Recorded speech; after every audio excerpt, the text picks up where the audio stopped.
Chá Comigo, um podcast de Tsering Palder.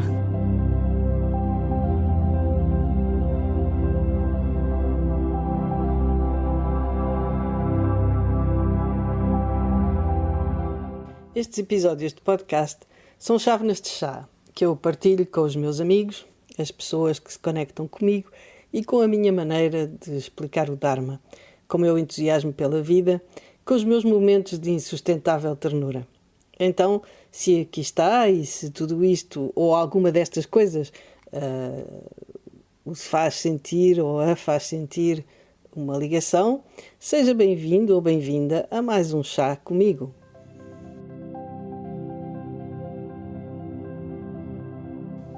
No momento em que as bebidas quentes são recomendadas, as minhas chávenas de chá já não são só agradáveis, são também profiláticas. Então, ciente desta nova realidade, sente-se, pose-se e deixe-me servir-lhe um chá quentinho e saboroso.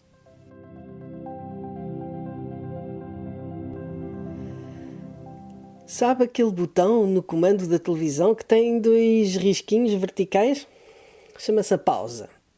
É como se o planeta, na sua suprema inteligência e num ato de compaixão por si próprio e por nós, tivesse carregado nele.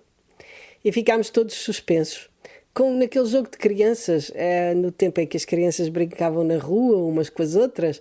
Acho que se chamava o jogo das estátuas. Andávamos a correr de um lado para o outro e de repente alguém dizia a palavra de ordem e todos tínhamos de parar onde quer que estivéssemos e fosse qual fosse a posição.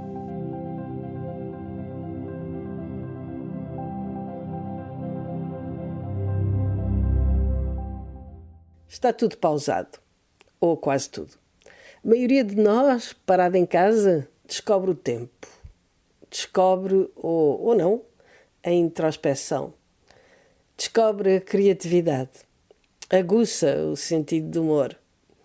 Aquele tempo que nunca tínhamos para ler, para falar com os amigos, ainda que por WhatsApp, para conviver com os próximos, agora temos de sobra. De sobra é como quem diz, porque a mim não me sobra tempo. Estamos perante uma situação inteiramente nova que altera por completo e de forma abrupta os nossos hábitos de vida. Uma pausa que talvez sirva para cada um repensar a sua vida, a nossa vida, o nosso ritmo e as tantas coisas desnecessárias com que nos sobrecarregamos e de que somos escravos. Amor, empatia e solidariedade que normalmente nos impelem a reunir-nos, impedem-nos agora de estar juntos, mas fazem-nos multiplicar os contactos virtuais.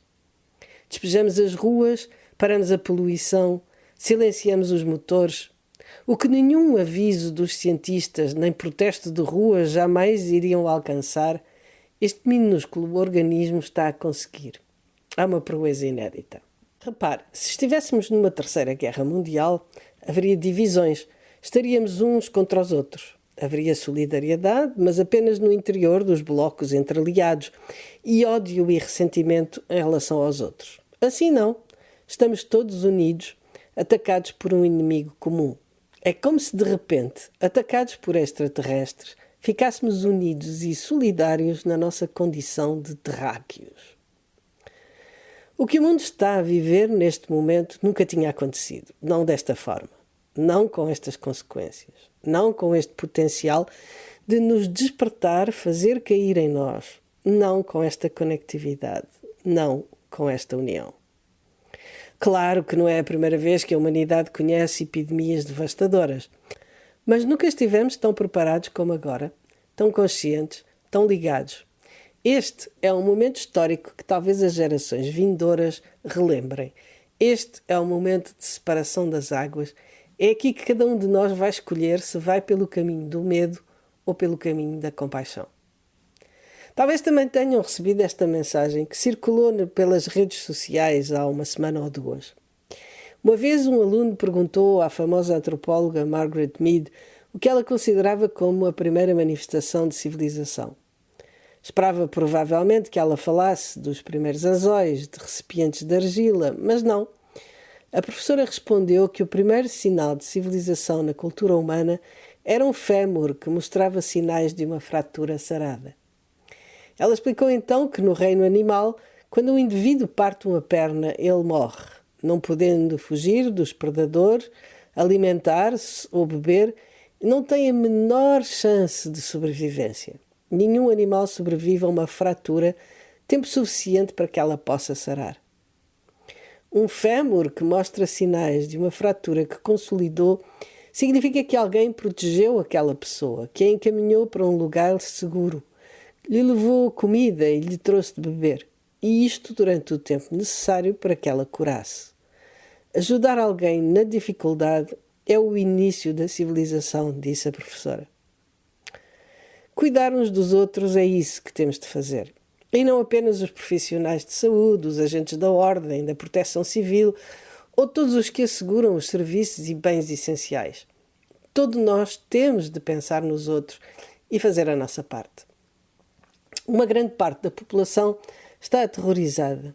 As pessoas mais velhas ou aquelas com situações de saúde mais delicadas, provavelmente, por terem sido identificadas como grupo de risco, são as que mais poderão assustar-se e as que mais deverão proteger-se. Mas o medo não é bom conselheiro, além de ser também um fator de stress e de enfraquecimento do sistema imunitário.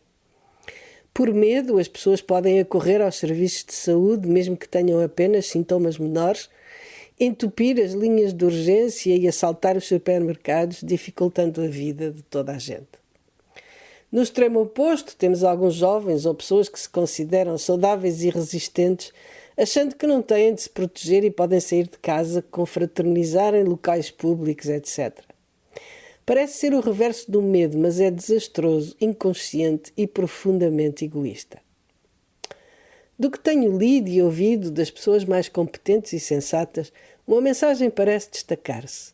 Dado que o vírus provoca, na maioria das pessoas, sintomas ligeiros ou mesmo uma ausência de sintomas, é possível que uma parte significativa da população possa já ser portadora assintomática. E assim, na opinião do epidemiologista britânico Graham Medley, em vez de estarmos preocupados em não ficarmos contagiados, de cedermos ao medo e de termos atitudes profundamente egoístas que funcionam em detrimento de todos, inclusive de nós próprios, podíamos pensar que provavelmente já estamos contaminados e que todo o cuidado é pouco para não disseminarmos este vírus que, não sendo letal para nós, poderá sê-lo para outros. As consequências do não respeito deste princípio e das atitudes egoístas e inconsequentes poderá ser pesada em vidas, em sobrecarga dos serviços de saúde e em incapacidade de lidar com a afluência dos doentes, quer da Covid-19 como de todo o tipo de urgências. É agora que vamos saber se somos ou não civilizados, de acordo com a definição da Margaret Mead. Esta pandemia ameaçadora abala os alicerces das nossas certezas, mergulha-nos num presente onde nada é familiar. Acordamos cada dia para uma realidade nova, inédita, para a qual nada nos preparou. Mas esta paragem forçada tem o potencial de nos obrigar a repensar o paradigma da nossa sociedade e as prioridades da nossa própria vida. E do outro lado de tudo isto sairemos diferentes. Todos. Karuna é a palavra sânscrita para compaixão. E o jogo de palavras delicioso e apetecível. De um lado temos o medo e o coronavírus, do outro a compaixão e a solidariedade, Karuna, que é a atitude preferencial e mais eficaz de lidar com a crise, seja a que nível for, e possa ela tornar-se viral. Parece-me que esta é a aprendizagem indispensável que nos é proposta.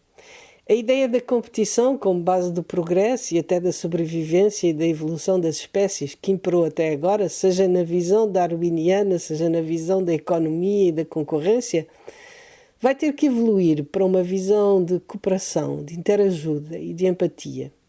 Estamos a ter essa oportunidade agora. Sim, o nosso mundo vai mudar.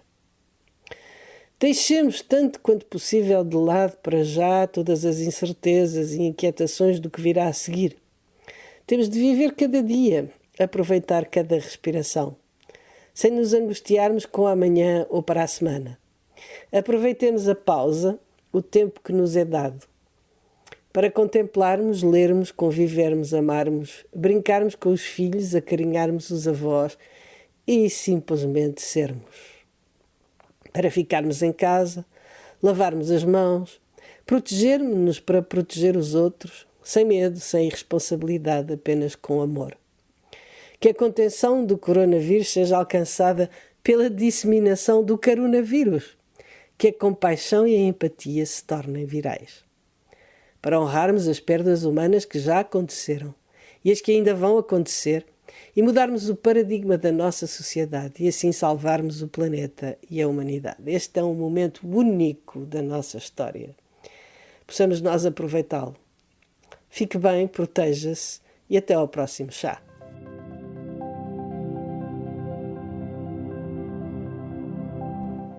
Estamos a fazer práticas em conjunto, online, às segundas, quartas e sextas, às 19 horas, através da plataforma Zoom. Para ficar ao corrente, junte-se ao nosso grupo Chá Comigo, do Facebook, visite a minha página https://www.tserinpaldron.org/pt ou mande-me um e-mail para tserinpaldron@gmail.com. Distantes, mas conectados, enfrentaremos tudo isto melhor. Vemo-nos online.